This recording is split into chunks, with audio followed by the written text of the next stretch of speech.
Bom dia. Bom dia. Queridas irmãs e queridos irmãos no ideal do Cristo.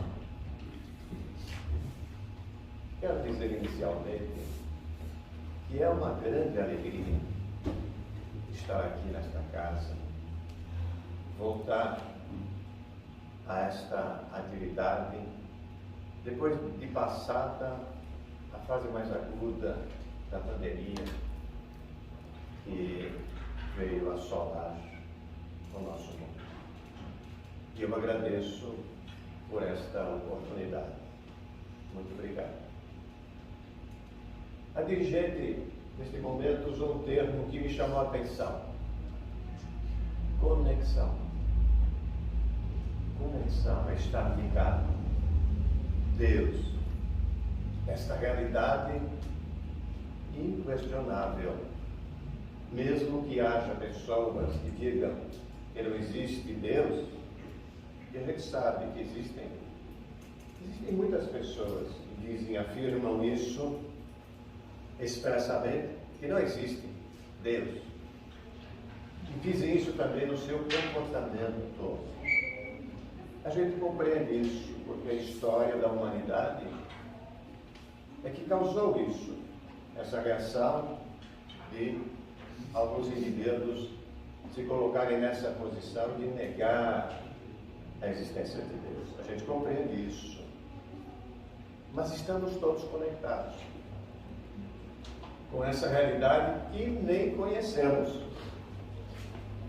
Os sábios que se expressam através da doutrina dos Espíritos, e Kardec nos trouxe esses ensinamentos, nos dizem que nós não temos condições, neste momento evolutivo da nossa realidade, de compreendermos a natureza íntima de Deus. E eles dizem por quê? Porque nos falta o sentido próprio para isso. Ou seja, nós temos já alguns sentidos bem identificados. O cinco sentido da ordem física e o sexto sentido da transcendência. E mesmo assim, tendo chegado até aqui, ainda nos falta o sentido próprio para entendermos a natureza íntima de Deus. Então, não o temos agora, mas o teremos mais adiante. E então compreenderemos a natureza íntima de Deus. E aí será outro o nosso estado. Aí seremos completamente felizes, porque já percebemos que aqui neste mundo a felicidade é pequenininha. A felicidade é relativa. Temos momentos de alegria, mas temos também muitos momentos de aflição, de angústia. Mas tudo isso passará. Tudo isso passa, porque nós estamos num processo evolutivo.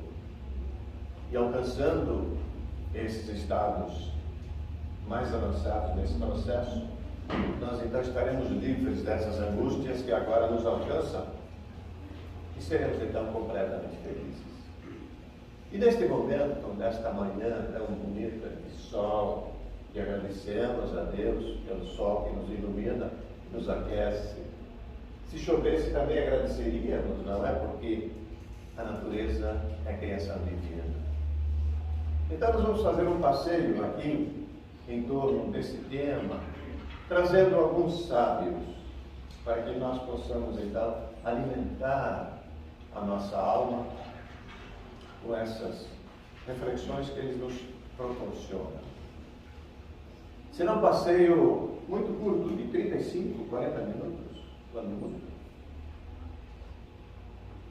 E a primeira fonte que vamos examinar em torno desse tema Deus é este livro que aquele professor francês Hippolyte Léon Denisard Rivail, que se apresenta com o pseudônimo de Allan Kardec, nos apresenta em abril de 1857 o primeiro livro do Consolador, o livro dos Espíritos. E nesse livro nós vamos de passagem olhar os atributos que os sábios nos oferecem com relação a Deus, com os atributos de Deus. São mais de 10 os atributos de Deus, desde a inteligência suprema, e vamos ver, então, esses atributos, assim, rapidamente. E vamos também trazer o último livro do Pentateuco kardeciano, a Gênese, que fecha esse conjunto monumental de informações que Kardec nos proporciona, a Gênese. Nesse a Gênese, nós vamos examinar um dos atributos de Deus, que também mencionaremos no primeiro livro, um daqueles mais de 10, que é da onipresença. Deus está em toda parte. Deus está aqui, está lá, está acolá, está em toda parte. Como é que pode isso? Kardec nos traz a informação com relação a esse atributo da onipresença de Deus e vamos no fecho olhar para isso. Mas vamos trazer então, daqui nós estamos no território imenso do Espiritismo. E vamos trazer também uma contribuição muito interessante de um escritor húngaro, que aqui talvez muitos já tenham ouvido falar, porque eu não conheço esse escritor. Ele se chama Utmutator Lebekner. Ele vai nos ilustrar esse atributo, por último referido aqui agora, o da onipresença. Ele vai nos ilustrar como Deus pode estar em toda parte, com uma situação comum na nossa vida. 2 bebês em gestação no ventre materno. 2 bebês em gestação no ventre materno. Onde estão esses 2 bebês em gestação? Eles estão inteiramente cercados pela mãe. E ele faz essa analogia com relação à presença de Deus. Deus está em toda parte. Toda a criação, e todos nós estamos em Deus. Então, em ponto pequeno, esse escritor faz essa analogia em ponto grande da presença de Deus em toda parte. Vamos ver isso. E vamos trazer também um contraponto de um escritor francês do século XIX, que se refere a isso que nós mencionamos há pouco, do ateísmo, de afirmar que não existe Deus. Vamos ver um ponto de humor muito interessante. E traremos também um poeta brasileiro, que nos vai brindar com um poema belíssimo. E sem mais delongas, vamos a isso. Começando então com um poeta brasileiro. O nome dele é José Soares Cardoso. E o poema que ele nos apresenta é este: onde está Deus? Onde está Deus? E aqui aparecem 4 personagens: um cientista, um materialista, um pensador e o próprio poeta. Então é assim, literalmente, para não fugir, para não fazer interpretação, e cada um faça a sua avaliação. Onde está Deus? Pergunta o cientista. Ninguém ouviu jamais. Quem ele é? Responde às pressas o materialista. Deus é apenas uma invenção da fé. Mas o pensador dirá, sensatamente: eu não vejo Deus, mas sei que Ele existe. Vejo o seu poder na sua obra. Toda a natureza mostra o seu poder. E o poeta: eu vejo Deus no riso da criança, no céu, no mar, na luz da natureza. Eu contemplo Deus à noite no brilho das estrelas, no olhar das mães, fitando os filhos seus, nas noites de luar, claras e belas, pois que em tudo pulsa o coração de Deus. Eu vejo Deus nas flores, nos prados, nos astros a rolar pelo infinito, eu escuto Deus na voz dos namorados e sinto Deus na lágrima do aflito. Eu percebo Deus na frase que perdoa, eu sinto Deus na mão que acaricia. Eu escuto Deus na criatura boa e sinto Deus na paz e na alegria. Eu percebo Deus no médico salvando, eu sinto Deus na dor que nos irmana. Eu descubro Deus no sábio procurando compreender a natureza humana. Eu percebo Deus no gesto de bondade. Eu escuto Deus nos cânticos do crente. Eu vejo Deus no sol, na liberdade, e sinto Deus na planta e na semente. Eu vejo Deus, enfim, por toda parte, depois que tudo fala nos poderes seus. Eu vejo Deus nas expressões da arte e no amor das pessoas também vejo Deus. Mas onde eu vejo Deus, por mais beleza não é no coração da natureza, é dentro do meu próprio coração. Poderíamos parar a nossa palestra aqui, não? Porque ele disse tudo, esse poeta disse tudo. Mas, como estamos comprometidos, vamos prosseguir, fazendo exatamente uso desses 4 personagens deste poema, do cientista, do materialista, do pensador e do poeta. Temos aqui 2 núcleos, do pensador e do poeta, que se afinam. O pensador dizendo que ele nunca viu Deus. Sim, ele nunca viu Deus, mas ele reconhece o seu poder na obra. A gente conhece o autor pela obra, e assim o pensador faz esta afirmação. E o poeta? O poeta também descreve a sua convicção através das circunstâncias mais de 20 que ele menciona nesse poema, para dizer que existe algo que a gente chama de Deus. E no outro núcleo nós temos então o cientista e o materialista. Na verdade, os dois são materialistas. Mas o materialista propriamente dito é mais do que materialista. Ele é ateu. Ele é ateu. Ele nega a existência de Deus. E vamos ver então, nós referimos que traremos um escritor francês do século XIX. Vamos trazer então da arte literária a afirmação dessa pessoa, desse escritor, com relação à inexistência de Deus.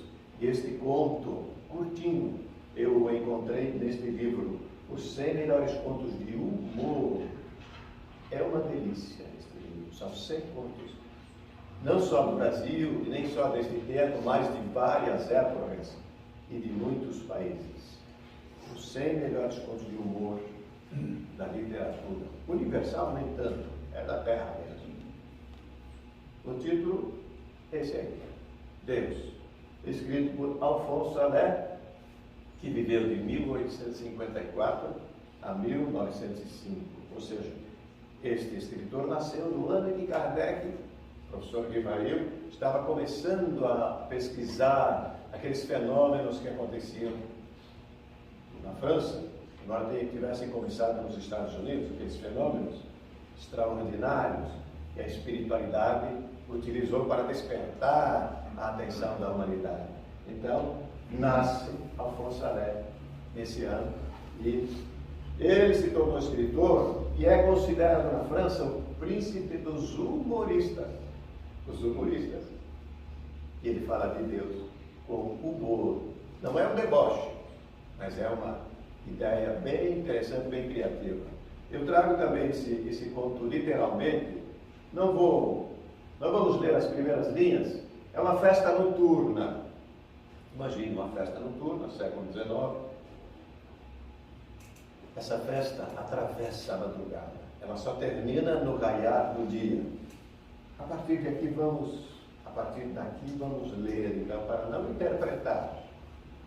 E eis que o velho relógio da sala de jantar interrompe seu tic-tac para ranger as 12 badaladas da meia-noite. Caíram lentas e graves essas badaladas, solenes, com aquele ar de censura peculiar aos velhos relógios patrimoniais. Elas, as badaladas, pareciam nos dizer que soaram muitas outras vezes para os nossos avós desaparecidos e que soarão ainda muitas para os nossos netos quando não mais estivermos no mundo. Os alegres convivas fizeram então uma pausa em seu tumulto. Alberico, o mais louco do grupo, levantou a taça e disse com uma cômica gravidade: senhores, é meia-noite, é a hora de negarmos a existência de Deus. Toque, toque, toque. Alguém batia à porta. Quem é? Não estamos esperando ninguém e os criados estão de folga. Alguém abriu a porta, deixando ver a grande barba prateada de um velho de estatura alta, vestindo uma longa túnica branca. Quem é você, meu bom velho? E o velho respondeu com uma grande simplicidade: eu sou Deus. Frente a essa declaração, todos os jovens presentes sentiram certo constrangimento. Mas Alberico, que inegavelmente tinha muito sangue frio, convidou-o: espero que isso não o impeça de brindar conosco.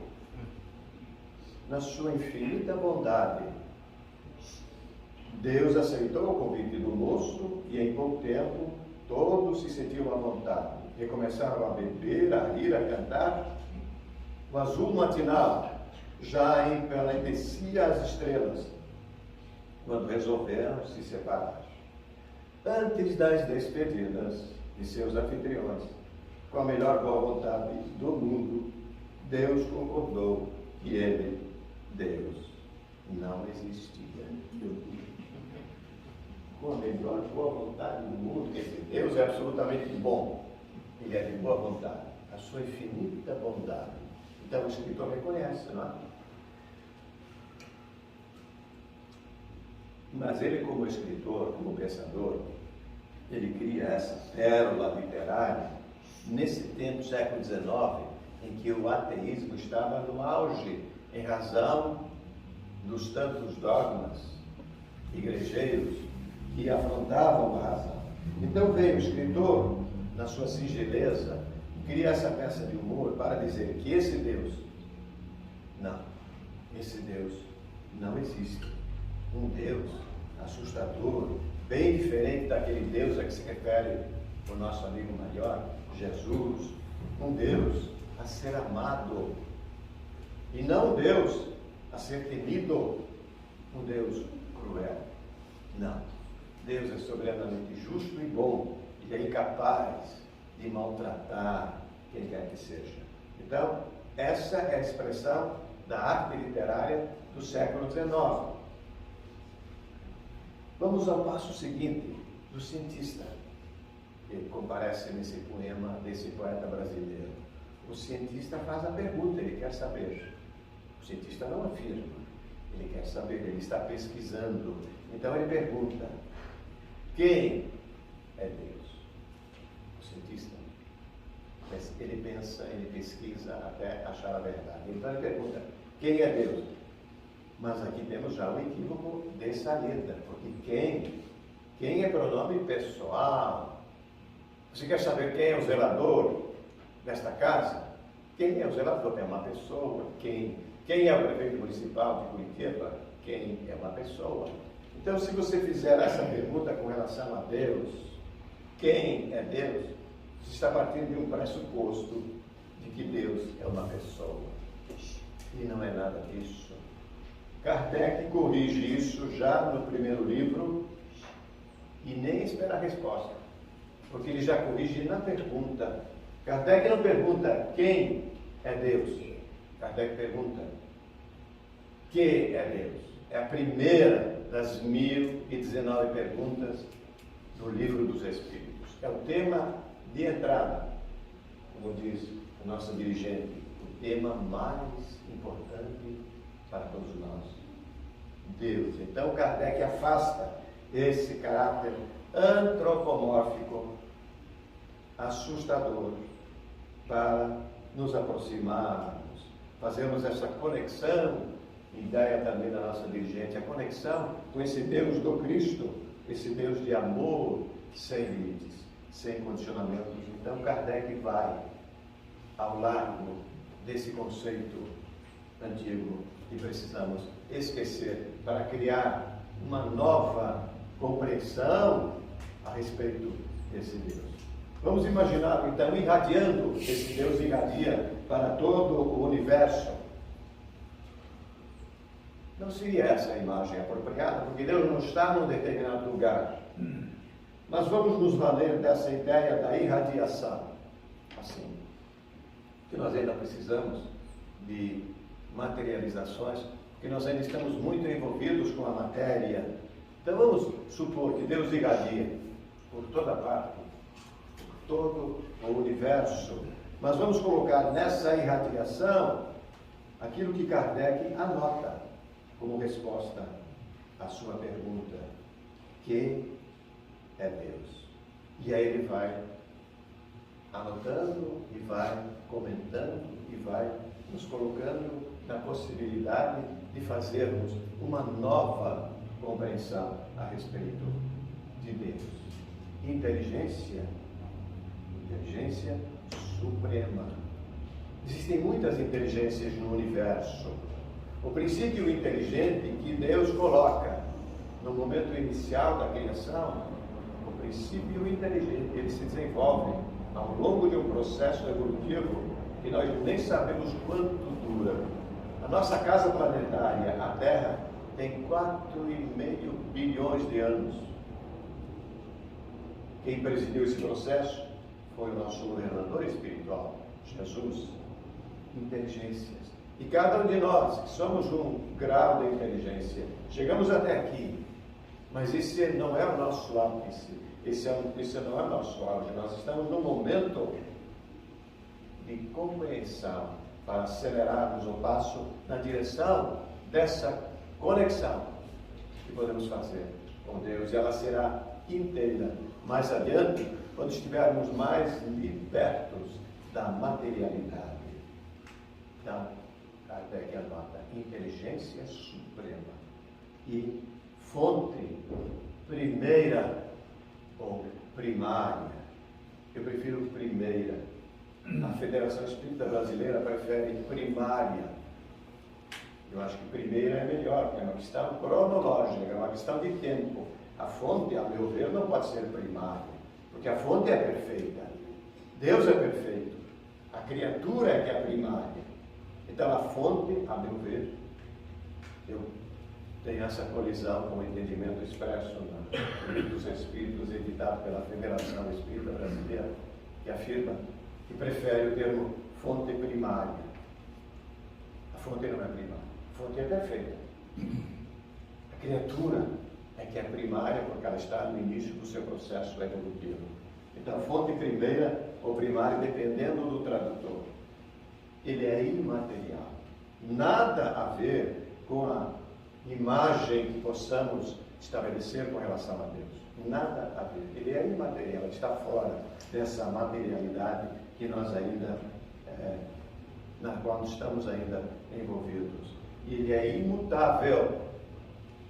Ele é a estabilidade. Ele é a garantia da estabilidade do universo e das leis que regem o universo. Nós somos mutáveis, que nós estamos no processo de transição.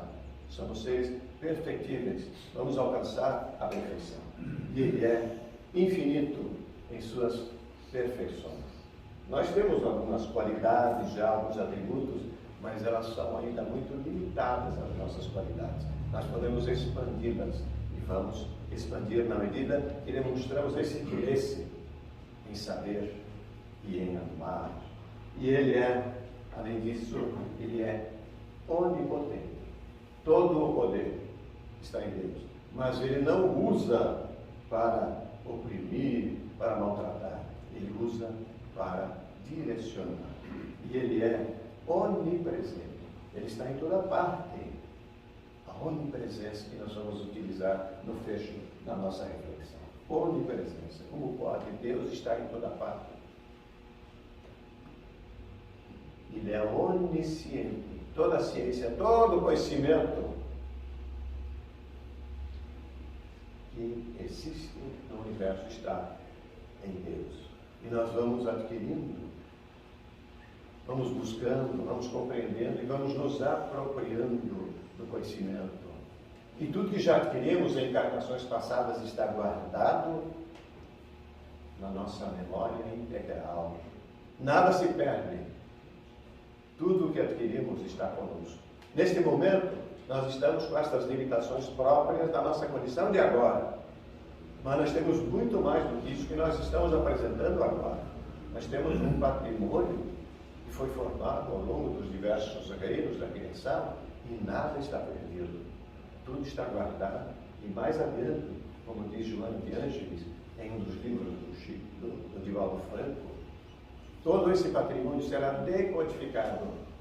E nós então teremos a consciência de tudo que já adquirimos. Mas em Deus, isso está sem limites. Ele é onisciente. E Ele é único. Não existem muitos deuses. No passado, e aí temos um arquétipo, faz parte também desse registro do nosso passado, nós entendíamos sobre diversidade de deuses. Cada força da natureza era presidida por um Deus. Mas o Deus, Criador Supremo, fonte primeira de toda a criação, é único. E não existem diversas pessoas em Deus. E Ele é único em criado. Todos nós somos criados. Nós não somos eternos, nós somos imortais. Nós somos criados, não morreremos. Perderemos apenas o casulo, o corpo físico, e continuaremos exatamente como somos. Somos imortais, não morreremos. E Ele, por isso, por ser incriado e ser único, é o único eterno. Como dizíamos, nós não somos eternos, nós somos imortais. E coroando tudo isso, mais dois atributos que Kardec anota: que Deus é justo, que Deus é bom. Mas Ele não é mais ou menos justo, mais ou menos bom. Não, Ele é absolutamente bom. Nós somos mais ou menos. Nós, às vezes, somos justos, às vezes não somos. Às vezes somos bons, às vezes não somos. Mas Deus é soberanamente justo e bom. Então, se Ele nos oferece o sol neste dia, é da bondade de Deus. E se Ele nos mandasse chover de acordo com as leis da natureza, é da bondade de Deus. Então, como dissemos inicialmente, vamos abordar esse atributo da onipresença. Deus está aqui, está em toda parte, está em todo o universo. Em todo o universo, mas como? Como pode Deus estar assim em toda parte? E aqui, no nosso sistema, na nossa casa planetária, Deus está no reino mineral. É a presença de Deus no reino mineral que garante a coesão das moléculas, dos minérios. E a gente conhece tantas espécies de minérios, não é mesmo? E há um processo evolutivo. Nós sabemos que existem pedras que não valem muita coisa, que servem apenas para pavimentar os caminhos. Mas no outro extremo, nós sabemos que existem pedras preciosíssimas, que são até chamadas de eternas, não é? Não é? Qual é a pedra que é chamada de eterna? É o diamante, não é? O diamante. Não, ele não é eterno. Ele é apenas o resultado de um processo evolutivo que ocorre em todos os reinos e no reino mineral. Está presente em Deus. Está presente no reino vegetal, do qual nos servimos tanto, o reino vegetal, com tantas variedades que Deus coloca à nossa disposição, e Ele está presente nesses reinos, e não conseguimos nem ver a olho nu, precisamos de equipamentos para poder observar e estudar e conhecer. Ele está presente nesses seres minúsculos que nos fazem tanto bem, nesses seres que até chamamos de louva-a-Deus, e tão interessantes que se apresentam. Ele está presente nos seres que vivem na água, Ele está presente nos seres que vivem fora da água. Deus está presente, garante a estabilidade e o equilíbrio de todas essas formas e expressões de vida. Ele está presente nos seres que vivem no ar. Ele está presente nos seres que vivem na selva, esses seres considerados tão perigosos. E Ele está presente nesses que aproximamos de nós e observamos com muito interesse. Deus está presente nesses seres de que nos servimos, que foram tão úteis e continuam sendo tão úteis, sendo objetos da nossa afeição. Deus está presente em tudo isso, e Deus está presente em cada um de nós.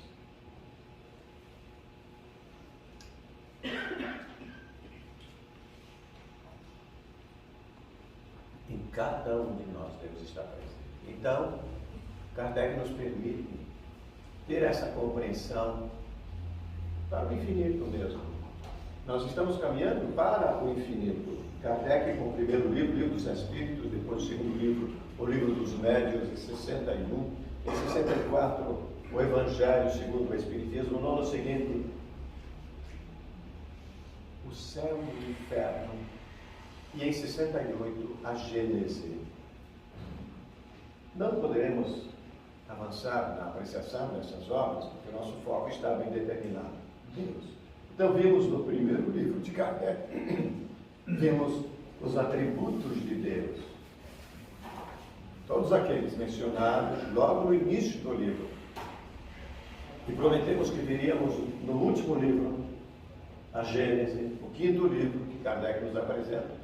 Nós iríamos ver então um dos atributos, a onipresença de Deus. Deus está em toda parte.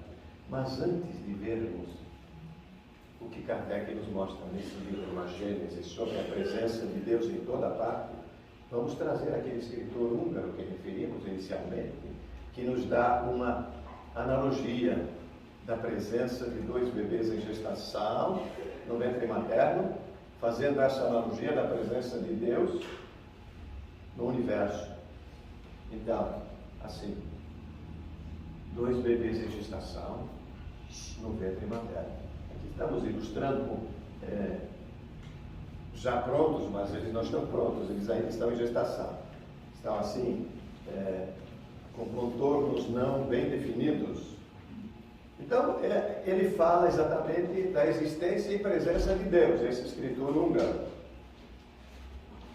Dois bebês em gestação no ventre materno, gêmeos. Vamos adiantar que dos dois bebês, um é sábio, o outro não é. O sábio é ponderado, é flexível. O outro que não é sábio, ele é imperativo. Então, o diálogo, literalmente, é o seguinte que eu vou trazer também, para não interpretar e para não tirar o sentido. Então, um dos bebês pergunta ao outro assim: você acredita em vida após o parto? O outro: é claro, tem que haver algo após o parto.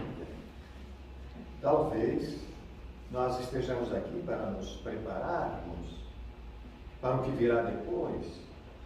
Bobagem! Que tipo de vida seria essa? Bem, eu não sei. Mas, certamente haverá mais luz do que aqui. Talvez nós poderemos andar com as nossas próprias pernas e comer com nossas bocas. Talvez teremos outros sentidos que não entendemos agora. Isto é um absurdo. Andar é impossível. E comer com a boca? Ridículo. O cordão umbilical nos fornece nutrição e tudo o mais que necessitamos. O cordão umbilical nos alimenta. A vida após o parto está fora de cogitação. Bem, eu acho que há alguma coisa. E talvez seja diferente do que é aqui. Talvez a gente não vá precisar mais desse tubo físico, o cordão umbilical. Bobagem! Se realmente há vida após o parto, então por que ninguém jamais voltou de lá?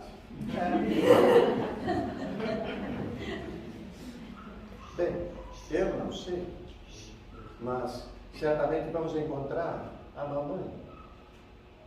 E ela vai cuidar de nós. Mamãe? Você acredita mesmo em mamãe? Ridículo. Se a mamãe existe, então, onde ela está agora? Ela está ao nosso redor. Estamos cercados por ela. Nós somos dela. É nela que vivemos. Sem ela, tudo isto não existiria. Eu não acredito. Nunca vi mamãe. Então é lógico que ela não existe. Às vezes, quando você está em silêncio, se você se concentrar e realmente ouvir, você poderá perceber a presença dela e ouvir sua voz amorosa lá de cima. Eu tenho a impressão que esse escritor leu Kardec. Porque, vejam, nesse último livro de Kardec, nós vamos encontrar exatamente isso. Essa analogia é perfeita. No capítulo 2 deste livro, título Deus, a providência, Kardec, no número 20 e seguintes, anota o seguinte: a providência é a solicitude de Deus. Solicitude é dar, é oferecer, é permitir, é conceder. A providência é essa solicitude de Deus para com as suas criaturas. Ele está em toda parte. Tudo vê, a tudo preside, mesmo as coisas mais mínimas. É nisto que consiste a ação providencial de Deus. Existe uma ação divina, não existe um ser fisicamente concebido, como foi pintado ao longo de séculos, um ser assustador. Não. Existe uma ação de uma realidade que ainda não conseguimos compreender, mas que compreenderemos mais adiante. Mas aí, como é que pode isso? Agora, na nossa compreensão aqui, como é que pode? Kardec anota, como pode Deus tão grande, tão poderoso, tão superior a tudo, imiscuir-se em pormenores ínfimos, preocupar-se com os menores atos e os menores pensamentos de cada indivíduo? No que concerne, aí vai a resposta. Ele formula a pergunta, agora tem a resposta. No que concerne ao pensamento de Deus, isto é, quer o pensamento de Deus atue diretamente quer por intermédio de um fluido, para facilitarmos a compreensão, a nossa inteligência ainda tão limitada, figuremo-lo como um fluido, figuremo-lo sob a forma concreta. Nós ainda precisamos de formas concretas. de um fluido inteligente que enche o universo infinito e penetra todas as partes da criação. A natureza inteira mergulhada no fluido divino. Nenhum ser haverá, por mais ínfimo que o suponhamos, que não esteja saturado de Deus. Achamos-nos então constantemente em presença da divindade. Estejamos onde estivermos, estamos na presença da divindade. Nenhuma de nossas ações que podemos subtrair ao olhar, o nosso pensamento está em contato ininterrupto com o seu pensamento. Havendo, pois, razão para dizer-se que Deus vê os mais profundos refolhos do nosso coração. Estamos nele, como ele está em nós. Estamos nele, como ele está em nós, segundo a palavra do Cristo. Eu não acredito, nunca vi mamãe. Então é lógico que ela não existe. Nós também nunca vimos Deus, embora Ele nos veja continuamente. Às vezes, quando você está em silêncio, se você se concentrar e realmente ouvir, você poderá perceber a presença dela e ouvir sua voz amorosa lá de cima. Estamos nele, como Ele está em nós, segundo a palavra do Cristo. Não há mais o que dizer, a não ser nos alimentarmos dessas luzes que a espiritualidade nos proporciona, em especial nesses 2 livros, e claro, em todos os livros que Kardec nos entrega. Nenhum ser haverá, por mais ínfimo que o suponhamos, que não esteja saturado dele. E para encerrarmos então a nossa reflexão, vamos trazer a lembrança de uma mulher, Madre Teresa de Calcutá. Nasceu na Macedônia em 1910. No mesmo ano em que no Brasil nascia aquela figura excepcional, Francisco Cândido Xavier, nosso querido Chico Xavier, que teve uma trajetória de amor. Ele era chamado o homem-amor.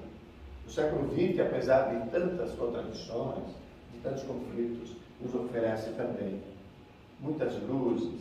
E essa mulher se naturalizou indiana, morou em Calcutá e desencarnou em 1997. Ela era muito religiosa. Ela tinha uma conexão muito estreita com Deus, embora tivesse confessado, em certo momento, que ela não compreendia Deus. Assim como todos nós não compreendemos a natureza íntima de Deus. Nós estamos a caminho. E ela, muito religiosa, ela praticava a caridade no seu sentido crístico, no seu sentido mais elevado. Em certa ocasião, dizem que ela se defrontou com um miserável, um pobre coitado, na rua, precisando de assistência, e ninguém olhava por esse homem. Ela o acolhe, recolhe no seu regaço, e esse infeliz moribundo olha para o rosto de Madre Teresa de Calcutá e pergunta: qual a sua religião? Ela responde: a minha religião é você. Assunto importante na Índia, porque lá existem um número infinito de religiões. Qual a sua religião? A minha religião é você. E ela, piedosa, praticante da caridade, ela dizia: as mãos que fazem valem mais que os lábios que rezam. E um dia perguntaram para ela o que ela dizia para Deus quando ela se dirigia a Deus em prece. Ela respondeu: nada, eu só escuto. Só escuto. E o que Deus diz para você, em prece? Nada, ele só escuta. Então, não precisamos de muita coisa para nos conectarmos com Deus. Precisamos redirecionar o nosso pensamento, o nosso sentimento e as nossas ações, e estaremos correndo para essa realidade que nos aguarda e que depende apenas de cada um de nós, para transformarmos este mundo de provas e de expiação em mundo de regeneração, onde as coisas serão bem melhores do que aqui. Muito obrigado, muita alegria e muita paz a todos.